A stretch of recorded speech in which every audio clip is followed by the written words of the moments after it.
রবীন্দ্রনাথ ঠাকুরের শান্তিনিকেতন প্রবন্ধাবলীর অন্তর্গত আবির্ভাব। তুমি যে এসেছ মোর ভবনে, রব উঠেছে ভুবনে। আশ্চর্য কথা এই যে আমরা এই গানে বলছি যে তুমি আমার ভবনে অতিথি হয়ে এসেছ। এই একটি কথা বলবার অধিকার তিনি আমাদের দিয়েছেন। যিনি বিশ্বভুবনের সব জায়গা জুড়ে বসে আছেন তাকেই আমরা বলছি তুমি আমার ভবনে অতিথি।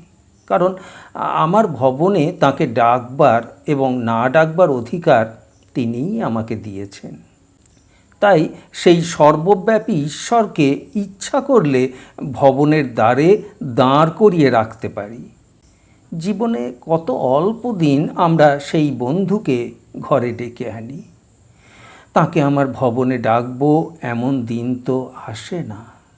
তিনি এই ঘরের প্রান্তেই মুখ আবৃত করে বসে থাকেন, অপেক্ষা করেন দেখি আমায় ডাক দেয় কি না। তিনি আমার ঘরের সামান্য আসবাবটি পর্যন্ত প্রকাশ করছেন। তিনি সর্বঘরে সর্ববিষয়ের মধ্যে প্রকাশ পাচ্ছেন, অথচ তিনিই ঘরে নেই। প্রত্যেক নিঃশ্বাসের ওঠানামায় তাঁর শক্তি কাজ করছে। চক্ষের প্রত্যেক পলক তাঁর ইচ্ছায় পড়ছে। রক্তের প্রত্যেক কণা নিরন্তর ধাবিত হচ্ছে। অথচ আমাদের এত বড় আস্পর্ধা তিনি দিলেন যে আমরা না ডাকলে তিনি ঘরে প্রবেশ করবেন না। সেই জন্যে যেদিন তিনি আসেন সমস্ত হৃদয় খুলে দিয়ে সেদিন প্রেমের ডাকে তাকে ডাকি। সেদিন বিশ্বভুবনে রব ওঠে, তিনি এসেছেন। সূর্যের তরুণ আলোকে সেই বাণী প্রকাশিত হয়। নক্ষত্র হতে নক্ষত্রে সেই বার্তা ধাবিত হয়। বিকশিত পুষ্পের পাপড়িতে পাপড়িতে লেখা থাকে তিনি এসেছেন। তিনি অপেক্ষা করেছিলেন আলোকের পর্দার ওপারে, জীবনের সুখ দুঃখের ওদিকে। ডাক যেই পড়ল অমনি যিনি অনন্ত বিশ্বব্রহ্মাণ্ডে সূর্য চন্দ্র তারার জ্যোতির্ময় সিংহাসনে বসেছিলেন, তিনি একটি কীটের গহ্বরের মতো ক্ষুদ্র ঘরে স্থান পেলেন। অনন্ত বিশ্বব্রহ্মাণ্ডে তার স্থান ছিল না এই ছোট ঘরটিতে।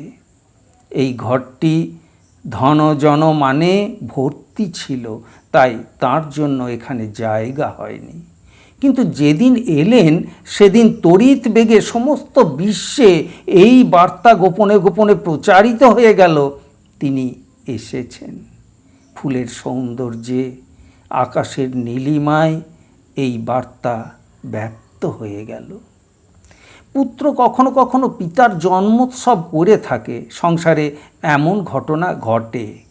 সেদিন পুত্র মনে ভাবে যে তার পিতা একদিন শিশু হয়ে জন্মগ্রহণ করেছিলেন। সেদিন যেন তার ঘরে সে নূতন করে তার পিতার জন্ম ব্যাপারকে অনুভব করে। পিতাকে সে যেন নিজের পুত্রের মতো লাভ করে। এ যেমন আশ্চর্য তেমনি আশ্চর্য বিশ্বপিতা যেদিন জন্মগ্রহণ করেন আমাদের ঘরে। যিনি অনন্ত ভুবনের পিতা তিনি একদিন আমার অন্তরের ভিতরে চৈতন্যের মধ্যে জন্ম লাভ করবেন। তিনি আসবেন। পিতা নৌসি, পিতা তুমি পিতা হয়ে আছো, আমার জীবনকে তোমার মহাজীবনে আলিঙ্গন করে আছো। যুগ হতে যুগে, লোক হতে লোকান্তরে আমায় বহন করে এনেছো। পিতা নো বোধি, কিন্তু আমার বোধের মধ্যে তো তোমার আবির্ভাব হয়নি। সেই বোধের অপেক্ষায়, আমার উদ্বোধনের অপেক্ষায় যে তাকে থাকতে হয়। যেদিন আমার বোধের মধ্যে পিতারূপে তাঁর আবির্ভাব হবে সেদিন পৃথিবীতে শঙ্খধ্বনি বেজে উঠবে। ভক্তের চৈতন্যে সেদিন যে তাঁর নবজন্ম লাভ। সংসারের সুখে দুঃখে যখন তরঙ্গায়িত হচ্ছি চৈতন্যের মধ্যে, তখন আমরা পিতৃহারা। জীবধাত্রী বসুন্ধরা পিতার সিংহাসন বহন করছে। প্রাণের ভাণ্ডার, অন্নের ভাণ্ডার সেখানে পরিপূর্ণ, কিন্তু অন্তরে যে দুর্ভিক্ষ, সেখানে যে পিতা নেই।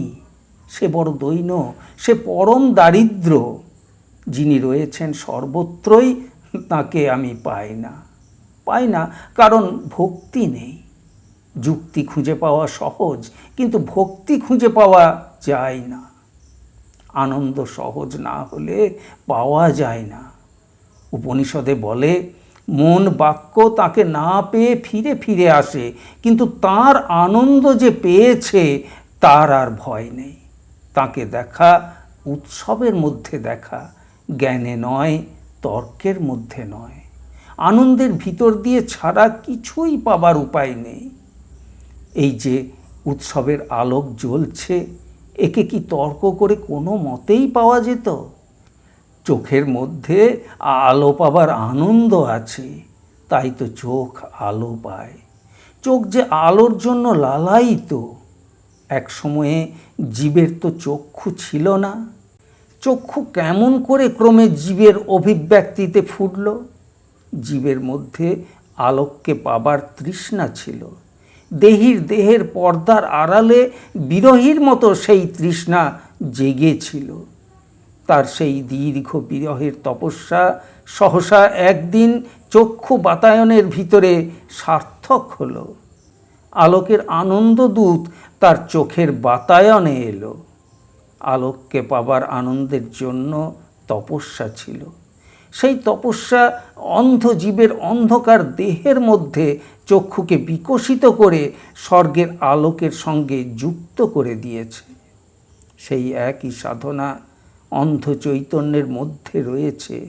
আত্মা কাঁদছে সেখানে। যতদিন পর্যন্ত অন্ধ জীব চক্ষু পায়নি, সে জানতো না তার ভিতরে আলোক বিরহী কাঁদছিল। সে না জানলেও সেই কান্না ছিল বলেই চোখ খুলেছে। অন্তরের মধ্যে চৈতন্য গুহায় অন্ধকারের পরম জ্যোতির জন্য মানুষের তপস্যা চলছে। এ কথা কখনোই সত্য নয় যে কোনো মানুষের আত্মা ধনজনের জন্য লালায়িত।